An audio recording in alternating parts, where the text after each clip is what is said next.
जे अरे शेतकरी बंधूंनो कापूस पिकाची लागवड होऊन 20 ते 25 दिवस झालेले आहेत. तर ते 20 ते 25 दिवस झाल्यानंतर कोणती पहिली फवारणी घ्यायची हे भरपूर जणांना प्रश्न पडत आहेत. तर शेतकरी बांधवांनो त्यासाठी आपल्याला एक फवारणी घेऊन आलोय जी म्हणजे कमी पैशामध्ये आपल्याला चांगले रिझल्ट देणारी फवारणी आहे.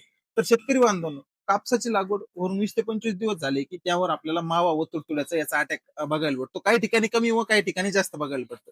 तर या ठिकाणी मी दोन कॉम्बिनेशन सांगणार आहे. जर कमी अटॅक असेल तर त्याचं वेगळं कॉम्बिनेशन आणि जास्त अटॅक असेल तर त्याचं वेगळं कॉम्बिनेशन. तर ते माहिती करून घ्यायची असेल तर व्हिडिओ शेवटपर्यंत बघा.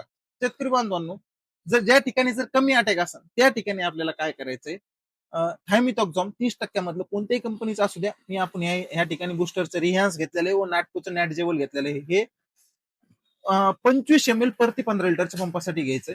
जर कमी प्रमाणात किंवा मध्यम प्रमाणात जर मावा आणि तुडतुड्याचा अटॅक असेल तर यानं 100% कंट्रोल होऊन जातं.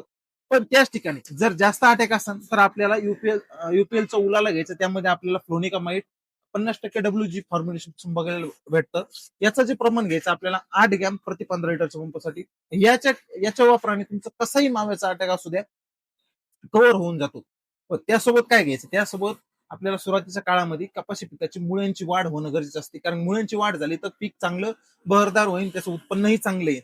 तर त्या ठिकाणी आपण घेऊन आलेलो आहे तर ग्रोटेक कंपनीचं एचएट ह्युमिक, यामध्ये पोटॅशियम ह्युमिक बघायला भेटते. यानं मुळ्यांची वाढ पण होती, मुळ्यांच्या संख्येची पण वाढ होती, जमीन पण भुसभुशीत होती व जमिनीत पडलेलं अन्नद्रव्य सुद्धा हे जे पोटॅशियम ह्युमिक आहे हे काम करतं. याचं प्रमाण घेताना कसं घ्यायचं, 25 ग्रॅम प्रति 15 लिटरच्या पंपासाठी घ्यायचं.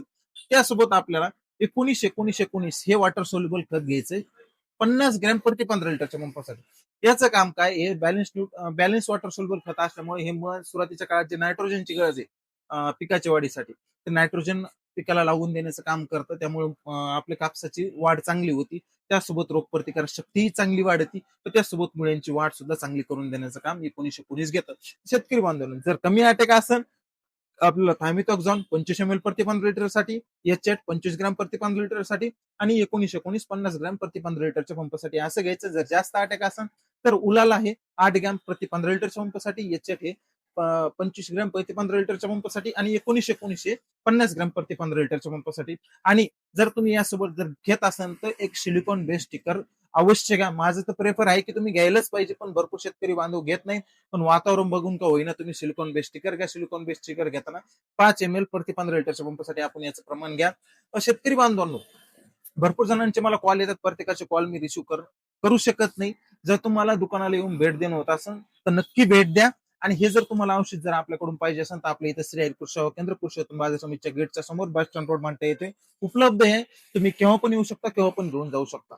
धन्यवाद. जय जवान जय किसान.